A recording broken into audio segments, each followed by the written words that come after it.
विनया एक गोल मारला असता राव. एक गोल फक्त एकच गोल मारला असता जिंकलो असतो आपण. मिस करू का सगळं? एक मारलेला ना. मैं इनको दिखाऊंगा मैं कौन हूँ शक्तिमान हूँ मैं शक्तिमान हूँ यू आले तुम्ही भाई Brazil one of the favourite team of mine भाई ब्राझील हारली आहे मोरोक्कोकडून मी हारली का बोलते 1-1 ड्रॉ विथ मोरोक्को आणि ब्राझीलने ड्रॉ घ्यावा तर हारल्यासारखंच आहे ना भाई अनडाऊटली मोरोक्को 7 पोझिशनला आहे फिफा रँकिंगच्या बट तुम्ही कसं काय हरू शकता भाई तुम्ही ब्राझील आहे 5 वेळा वर्ल्ड कप विनर आहे तुम्ही 5 वेळा most successful world cup team ever भाई ब्राझील आणि तुम्ही हारलेत. बऱ्याच जणांसाठी आज वर्ल्ड कपचा स्टार्ट झालाय खरा. वर्ल्ड कप 2 दिवस आधी स्टार्ट झालता, बट तो वर्ल्ड कप नव्हता जो आपल्याला पाहिजे होता. आजपासून वर्ल्ड कप स्टार्ट झालाय. मोरोक्को जायंट किलर टीम आहे. फायनल जिंकली तर त्याच्यात काही तुम्ही असं समजू नका की मोरोक्को कसं काय जिंकली. मोरोक्कोला म्हणतात की Brazil of Africa, but they are not Brazil of Africa. They are Morocco of the world. अशी खेळली मोरोक्को. ब्राझीलची टीम काय खेळली? विनिशियस ज्युनियर एक गोल मारले, बाकी गोल शिवाय काही जमलं नाहीये. रफिनिया काहीच केलं नाही काल पिचमध्ये. कॅसेमिरो वय झाले व सोडून दे फुटबॉल असं म्हणण्याची वेळ येईल जसा परफॉर्मन्स दिलाय काल. मे बी रफिनियाचा परफॉर्मन्स काल चांगला नव्हता. येईल पुढे चांगला परफॉर्मन्स बट हेच असतं ना match starting of the world cup मध्ये तुम्ही इतकं खराब खेळले की काय बोलायचं या गोष्टीवर. युएसए चांगली खेळली होती पॅराग्वेच्या अगेन्स्ट. युएसएच्या टीम मध्ये असं वाटलं ब्राझीलची आत्मा आली ब्राझीलच्या टीम मध्ये युएसएची आली असं बोलायला काही हरकत नाहीये. या मॅचची खरी हायलाइट्स आहे ना लॅटिनच आहे भाई. लॅटिनच भाई. लॅटिनस शिवाय आहे ना वर्ल्ड कप अधुरा आहे. शकीरा वर्ल्ड कप म्हणजे ओपनिंग सेरेमनी कोण करतं भाई? शकीरा करते. शकीरा लॅटिना भारी. हे पण काय वेगळे नाही भाई. मोरोक्को पण तगडे आहे. विषय नाही या गोष्टीमध्ये. आयपीएलचा कॅमेरामॅन इथं सोडला असता ना त्याने मॅच दाखवलीच नसती. 90 मिनिट्स ते दाखवलं असतं. एक्स्ट्रा टाइम मध्ये आधी ऍड ऑन मिनिट्स होतात त्याच्यामध्ये मॅच दाखवली असती. That's it. ठीक आहे. मॅचची हायलाइट जर बघितली आपण मॅचची हायलाइट आहे ना नुसती मोरोक्को होती. जरी यांच्याकडे 49-51% काहीतरी पोझिशन आहे ब्राझीलकडे बॉल पोझिशन होती. बट काय यूज काय त्याचा?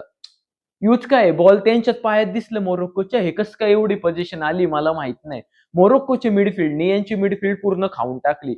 कॅसेमिरो, ग्युमेरेस, पक्वेटा कुठे? पक्वेटा बॉल तर कॅरी करत होता आणि कॅसेमिरोकडे तुम्ही बघूच नका की तो बॉल कॅरी करेल. त्याचं काम आहे भाई ज्या लाईन ब्रेकिंग पासेस आहे ते थांबवणं अशीच कामं करतो. तो डर्टी वर्क करतो तेच त्याचं काम आहे. बट ग्युमेरेसचं एक होता असिस्ट झालाय त्याचा असिस्ट दिलाय त्यांनी विनिशियससाठी. विनिशियस एकटा काय करणार भाई? विनिशियस एकटा काय करणार?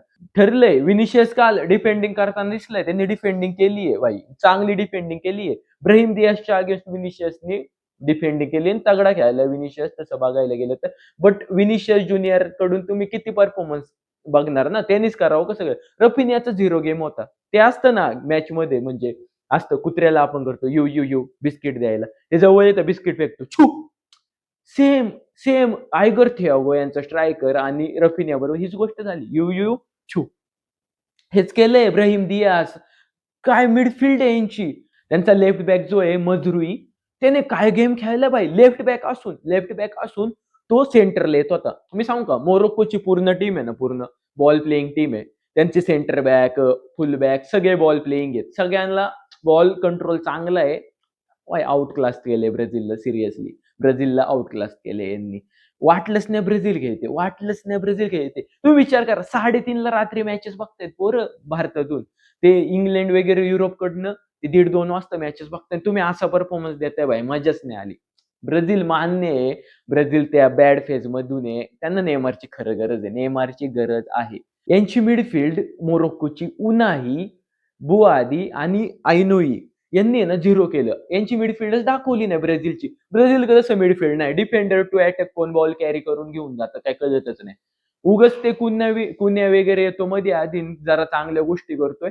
स्ट्रायकर मला वाटलेलं एंड्रिक आणलं अँसेलोटी बट एंड्रिकला पण त्यांनी काय मॅच मध्ये आणलं नाही. आणि त्यांचा राईट बॅक लेफ्ट बॅक हे फुल बॅक्स आहे ना यांची केमिस्ट्री दिसत नाही विंगर्स बरोबर.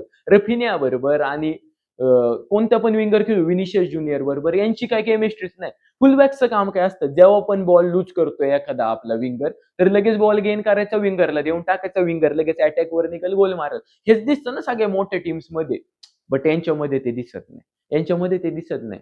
का Lionel Messi as a right winger खेळत होता तेव्हा डॅनी ऑल्वेज होता भाई. ह्या टीम कडून ह्या ब्राझील कडून डॅनी ऑल्वेज मार्सेलो सारखे फुलबॅक्स खेळून गेले. तर आता कोण खेळते? इबानिस, डुग्लस सँटोस काहीच नाही. इबानीस काय करत होता? हाणामारी करतोय, तोडफोड करतोय, प्लेयर ढकलतोय. बाकी काही जमलंच नाही.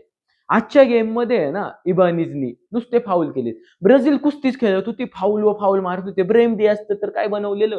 ब्राहीम डियाझचं मुर्गा बनवलेलं. डायरेक्ट आपटा-आपटी चाललेली. अय, अय, अय, अय, उ, उ, उ, ए, ए, ए, ब्राहीम डियाझ, हाकिमी असे प्लेयर्स आहे, जे ह्या गेममधून दिसलं की ते क्वालिटी आहे. त्यांचा स्ट्रायकर सायबरी त्याने तो अटॅक मारलेला. तो पण क्वालिटी अटॅक होता भाई. तो प्लेयर्सला डमी रन्स मारत होता तो. Dummy runs. Dummy runs. ही मॅच स्टार्ट व्हायच्या आधीच मला माहित होतं विनिशियस ज्युनियर आणि हाकिमीचं बॅटल बघण्याजोगं असणार आहे.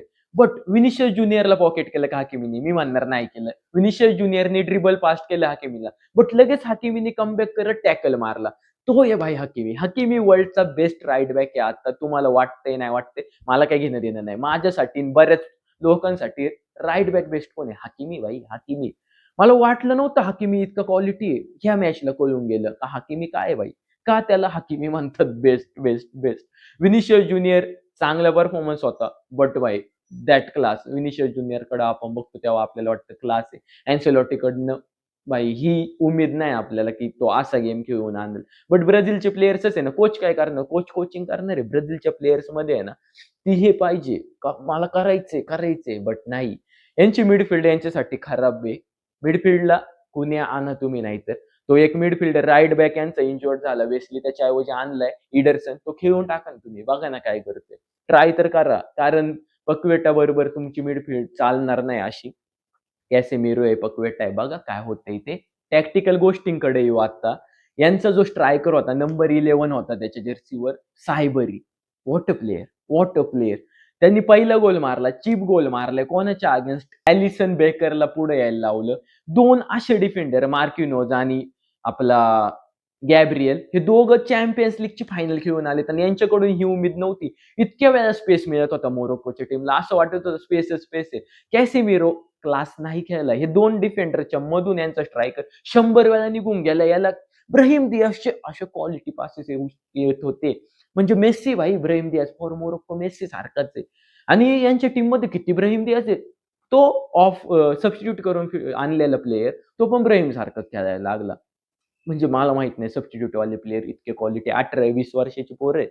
इतकं क्वालिटी खेळताय. मोरोक्को फुटबॉल आहे ना पुढे जातोय पुढं. सायबरीचं ते रन होतं.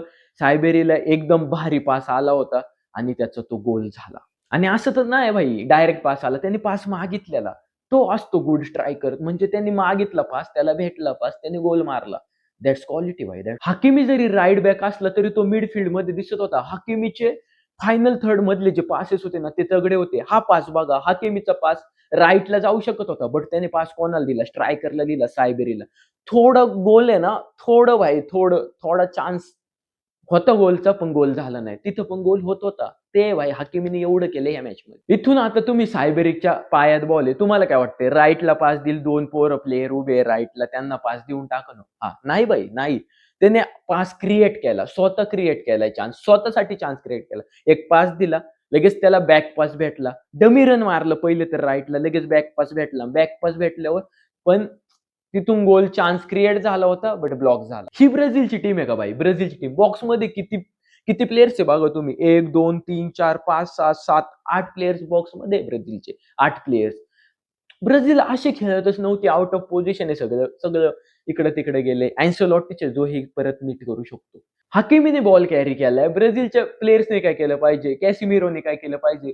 हकीमीकडे जाऊन टॅकल मारला पाहिजे, बॉल विन केला पाहिजे. बट नाही, हे मागे येत राहिले. हकीमी बॉक्सच्या बाहेर आलता आणि तिथून हकीमीने स्ट्राईक केली. स्ट्राईक घेतली. सिक्सर मारला. ठीक आहे सिक्सर मारला. बट चान्स तर क्रिएट झाला. विनिशियस ज्युनियरचा गोल आला म्हणून तो पण गोल ब्रुनो ह्युमेरिसने क्रिएट केलता. थोडा भाई असिस्ट देऊन टाकला आणि क्वालिटी गोल होता आणि ती क्वालिटी आपण विनिशियस कडून बघतो आणि विनिशियस तसाच दिसला. माझं विनिशियस व काय डाऊटफुल नाही भाई, घेणं देणं नाही. विनिशियसने जे केलं चांगलं गेले. फक्त अजून जरा करायचं ट्राय केलं पाहिजे. मे बी नेमार मॅचमध्ये दिसेल तेव्हा होईल. नेमारचं हे ना पीआर साठी यूज करताय. नेमार त्यांच्यासाठी ब्रँडिंग आहे भाई. ब्राझीलला जर नेमार खेळवायचं नाही तर तुम्ही जावो पेड्रो आणला असता. जावो पेड्रो सारखा टेक्निकल प्लेयर यांच्याकडे असता टीममध्ये तर यांना गोल चान्सेस क्रिएट जास्त झाले असते. टेक्निकल नंबर 9 तुमच्या टीममध्ये असणं खूप महत्वाचं असतं. मी नेमारचा खूप मोठा फॅन आहे. बट नेमार जर खेळत नाही वर्ल्ड कप, जावो पेड्रो खेळायला असता. जाओ पेड्रोच्या करिअरवर खेळली ती सरळ-सरळ. बट नेमार जर खेळेल, सेमीपर्यंत ही टीम पोहोचलीच नाही. त्याच्या आधीच बाहेर झाली. ग्रुप स्टेजला नेमार खेळणार नाही. मग नेमारचा काय फायदा घेऊन जाणं? जाओ पेड्रो न्यायला पाहिजे मग असं तर वाटतंय. एक तर नेमार इंजुरीमध्ये असताना खेळवा, नाहीतर तुमची चूक झाली मान्य करा. मी किती वेळा याची तारीफ करू यांच्या नंबर 11ची, नंबर 9 म्हणू सायबरी. इथून पास येतोय त्याचा. पास कोण दिलाय? लेफ्ट बॅकनी दिलाय मुजुरीनी. पास दिला आणि तो पास भाई काय थ्रू बॉल आहे, क्वालिटी. काय बोलायचंच नाही या गोष्टीवर मला. इतकं भारी डिफेंडर्स असून ब्राझीलकडनं ही अपेक्षा नाही. जसं कुन्या सबस्टिट्यूट करून ऑन आणला, कुन्याचा काय कडक थ्रू बॉल होता. एवढं 2.5 किलोमीटर थ्रू बॉल टाकलं कुन्यानी व्हिनिसियससाठी. तिथून व्हिनिसियसनी चान्स घ्यायला पाहिजे होता. कटबॅक केला रफिनियाला. रफिनियानी हक दिया भाई, हक दिया सरळ-सरळ. रफिनिया 82 मिनिटं पण त्याची 30 ताकद. रफिनिया का बेटर प्लेयर वाटतो काय? त्याच्याकडे ड्रिबलिंग स्किल आहे. नाही एवढी खास ड्रिबलिंग. बट तो हंगर आहे त्याच्याकडे हंगर आणि हंगरच रफिनियाला रफिनिया बनवतं. यांचा सेंटर बॅक आहे त्याने बॅक पास दिला त्यांच्या गोलकीपरला बोनोला. रफिनिया बघा तिथून अचानक ॲक्सेलरेट झालाय. ती स्पीड आहे ना रफिनियाची. लय स्पीड आहे भाई. पेस तगडा आहे. ॲक्सेलरेट होणं वेगळं असतं, पेस वेगळा असतो. ॲक्सेलरेट अचानक होती बॉडी. ते आहे ना रफिनियाकडे म्हणून रफिनिया थोडक्यात नाही तर गोल झाला असता. काय नाही भावांनो, मित्रांनो, मैत्रिणींनो काहीच विषय नाही. ब्राझीलचा वर्ल्ड कप स्टार्ट झालाय. इथून ब्राझील सुधारली तर चांगली गोष्ट आहे. कारण मागच्या वर्ल्ड कपला अर्जेंटिना पहिली मॅच हारली होती सौदी अरेबियाला. बट त्यांनी नंतर केलंय ते तुम्हाला माहिती आहे. वर्ल्ड कप जिंकले भाई वर्ल्ड कप. तर भावांनो, माझ्या मित्रांनो, मैत्रिणींनो ह्या चॅनलवर तुम्ही नवीन असाल चॅनलला सबस्क्राईब करा, Instagramवर फॉलो करा. असंच मजेशीर कंटेंट येत राहतं. महत्त्वाचं कंटेंट येत राहतं तर चॅनलवर नवीन असाल तर सबस्क्राईब करा भाई. नसेल केलं करा ना. फ्री आहे भाई. फ्री आहे. अमीर आदमी देखा नहीं कि भिखारी की तरह भीख मांगना शुरू. भेटूया पुढच्या व्हिडिओत. तोपर्यंत बाय. मजा करा.